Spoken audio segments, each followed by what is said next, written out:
Hello dear friends, मैं doctor कांचन दुरुकर, मैं स्त्री रोग तज्ञ और टेस्ट ट्यूब बेबी कंसल्टेंट हूँ और पिछले 10 वर्ष से पुणे में कार्यरत हूँ।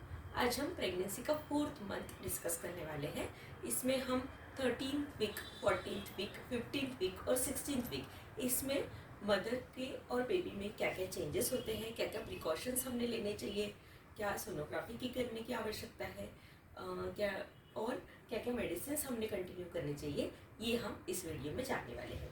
सो बेसिकली 12 वीक्स आपके पूरे हो गए हैं, मतलब आपका जो फर्स्ट ट्राइमेस्टर मतलब कि पहली तिमाही आपकी जो है वो पूर्ण हो चुकी है। अब आप दूसरी तिमाही में मतलब कि सेकेंड ट्राइमेस्टर में एंटर कर चुके हैं। अब 13 वीक्स में जो बेबी है वो अराउंड 10 सेंटीमीटर का हो गया है और उसका वेट जो है वो अराउंड 35 ग्राम्स का हो गया है। अब इस वक्त बेबी को जो हेयर फॉलिकल्स है वो ग्रो होना चालू हो गया है, जिसे हम लैनिगो हेयर्स भी कहते हैं। अब ये जो फर्स्ट ट्राइमेस्टर के बाद जो सेकेंड ट्राइमेस्टर चालू होता है, इसे हम हनीमून पीरियड ऑफ प्रेगनेंसी भी कहते हैं। अब ऐसा क्यों है? क्योंकि इस वक्त आपको जो नाउशिया, वोमिटिंग, बिटर टेस्ट जो हो रहा था वो सारा कुछ कम हो जाता है और आप आपको भूख बढ़ना चालू हो सकता है और आप फ्रेश फील करना चालू कर सकते हैं। जो फटीग आपको लग रहा था, थकान महसूस हो रही थी, वो सारे सिम्टम्स आपके कम हो जाते हैं और इसकी वजह से आप फ्रेश फील करना चालू करते हैं। तो इसे हम हनीमून पीरियड ऑफ प्रेगनेंसी भी कहते हैं। अब आते हैं हम बेबी के जो डेवलपमेंट है उसके तरफ। तो बेबी का जो डेवलपमेंट मैंने बोला कि हम हेयर्स फॉलिकल्स ग्रो होना चालू होते हैं, उसके अलावा उसे लैनिगो हेयर्स कहते हैं।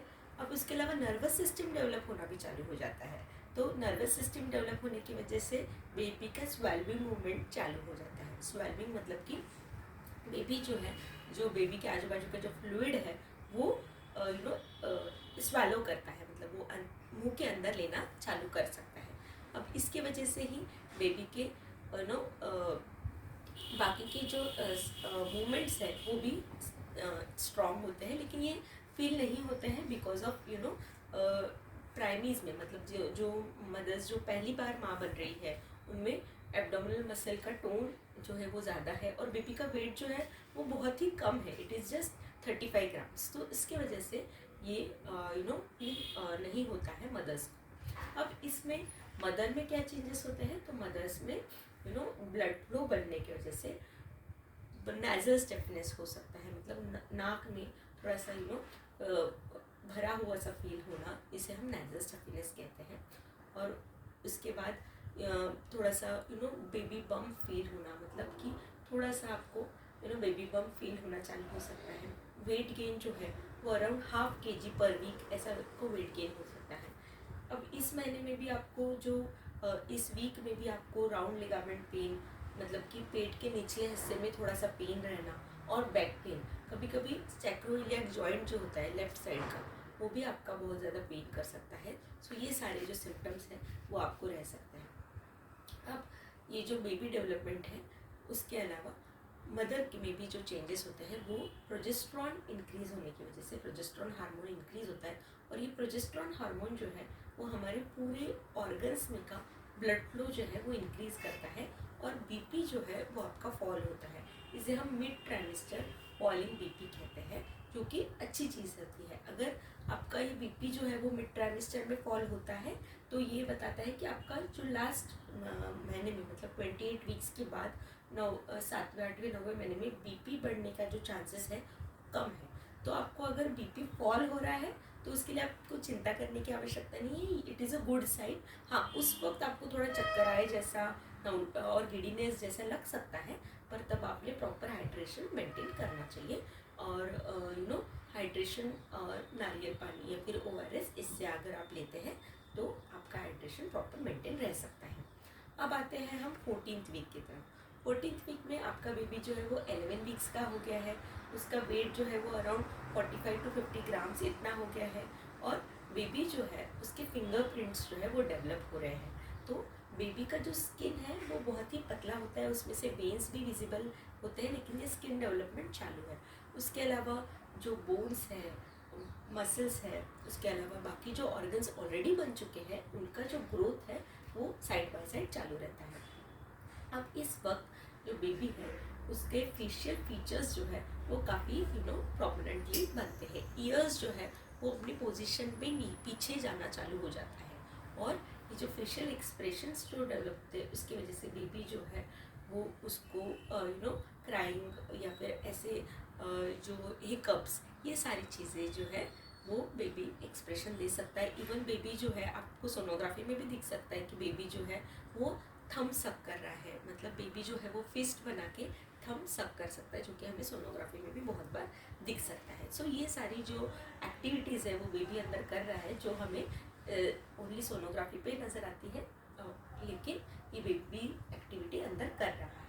अब हम आते हैं 15 वीक की तरफ। अब 15 वीक में बेबी जो है वो अराउंड 12 सेंटीमीटर का हो गया है, अराउंड 80 ग्राम्स का ये बेबी हमारा हो गया है और ये बेबी जो है वो हमारा रैपिड ग्रोथ की तरफ जा रहा है।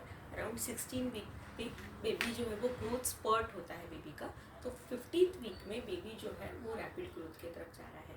अब इस महीने में बेबी के जो वोकल कॉर्ड्स, इस वीक में बेबी के वोकल कॉर्ड्स बनते हैं, मतलब जो बोलने की यंत्र है जिसे हम कहते हैं वो बनता है। उसके अलावा बेबी जो है वो सेंसिटिव टू लाइट हो जाता है। सो आईलिड्स भले ही बेबी के क्लोज रहते हैं, लेकिन इस वीक में बेबी जो है वो सेंसिटिव टू लाइट रहता है। अब ये हो गया है बेबी का 15th वीक के ग्रोथ के बारे में। अब 16th वीक में बेबी जो है वो रैपिड ग्रोथ स्पर्ट होता है। इस वीक में बेबी का जो वेट है वो 80 ग्राम्स से डायरेक्ट 110 ग्राम्स इतना बढ़ जाता है और बेबी का लेंथ जो है वो अराउंड 12.2 या फिर 7.5 इंचेस इतना हो जाता है। बेबी का नर्वस डेवलपमेंट होने की वजह से बेबी का जो स्वेल्विंग मूवमेंट है, ब्रीदिंग मूवमेंट है, ये सारे मूवमेंट्स जो है वो प्रोमिनेंटली दिखने लगते हैं। इसके अलावा बेबी के जो हेयर फॉलिकल का ग्रोथ है वो होता है। 16 वीक के एंड तक बेबी का साइज़ जो है वो अराउंड एक एप्पल के साइज़ का हो जाता है। सो ये जो डेवलपमेंट है बेबी के, ये चेंजेस अंदर के अंदर चल रहे हैं। हाँ, अगर आप फर्स्ट टाइम मदर बन रहे हो तो ये जो मूवमेंट्स हैं वो आपको फेल नहीं होगी, क्योंकि जैसे मैंने बोला कि जो आपके पेट के मसल है जिसे हम रेक्टस मसल बोलते हैं, उसका टोन जो है वो काफ़ी ज़्यादा रहता है। तो इसकी वजह से ये जो बेबी का वेट कम है 110 ग्राम्स, मतलब 100 ग्राम्स के थोड़ा सा ऊपर बेबी है, तो उसके मूवमेंट्स हमें नहीं लगेंगे। हाँ, अगर उसमें आप मल्टी पैरा हो, मतलब आप सेकेंड टाइम मदर बन रहे हो, तो हो सकता है कि at the end of 16 weeks आपको थोड़े थोड़े बेबी के मूवमेंट्स जो है वो समझ में आएंगे। सो जो फर्स्ट टाइम मदर बन रहे हैं उनको बेबी का मूवमेंट फील करने के लिए थोड़ा 5th मंथ के एंड तक वेट करना पड़ेगा। अब 16th वीक में हमें क्या क्या करना चाहिए, 16 मंथ कंप्लीट होने में मदर में क्या क्या चेंजेस आते हैं ये भी हम लोग जान लेंगे। सो इस वक्त में मैंने जैसे बोला कि नाउशिया, वोमिटिंग, ये सिम्टम्स जो है वो थोड़े कम हो जाते हैं और मदर को एपेटाइट जो है वो अच्छा होने लगता है। पिगमेंटेशन कभी कभी फेस पे आ सकता है, दोनों भी चेंजेस रह सकते हैं कि एक कभी कभी कोई मदर्स को ग्लो आ सकता है, उनका ये ब्लड फ्लो बढ़ने की वजह से होता है। प्रोजेस्टेरॉन हार्मोन जो है वो हमारे हर अवयव का ब्लड फ्लो बढ़ा रहा है, तो आपकी स्किन का भी ब्लड फ्लो बढ़ रहा है, तो उसकी वजह से प्रेगनेंसी का ग्लो भी आ सकता है। या फिर प्रेगनेंसी मास्क करके एक रहता है जिसे हम मेलेज्मा भी कहते हैं, तो वो जो है वो फेस पे पिगमेंटेशन कॉज कर सकता है। तो ये दोनों चीज़ें हैं। पर मेलेज्मा अगर होता है, मतलब प्रेगनेंसी मास्क अगर आपको आता है, तो उसके लिए आपको बहुत ज़्यादा टेंशन लेने की ज़रूरत नहीं है। वो बाद में उसके लिए आप स्किन ट्रीटमेंट ले सकते हो, स्किन स्पेशलिस्ट को दिखा सकते हो, या फिर अभी भी आप थोड़े से जो क्रीम्स होते हैं, स्किन क्रीम्स, वो आपके स्किन स्पेशलिस्ट की सलाह से आप वो स्किन लाइटनिंग क्रीम्स लगा सकते हो, जो कि सेफ़ है। ऐसे ही क्रीम्स आपने प्रॉपर कंसल्टेशन के बाद यूज़ करने चाहिए। अब आते हैं हम बाकी के चेंजेस की तरफ। जैसे मैंने बोला कि ब्लड फ्लो सारे ऑर्गन्स को बढ़ रहा है, तो उसकी वजह से बीपी जो है वो फॉल होता है। सो बीपी आपने चेक करते रहना चाहिए। अगर बीपी फॉल हो रहा है, आपको गिडीनेस फील हो रहा है, तो आपने थोड़ा सा हाइड्रेशन आपका मेंटेन प्रॉपरली रखना चाहिए। 8 to 10 ग्लासेस ऑफ वाटर आपने लेना चाहिए, ORS आपने लेना चाहिए। और इस वक्त आपका एपेटाइट बढ़ रहा है, तो आपने स्मॉल फ्रीक्वेंट मील्स आपने लेना चाहिए।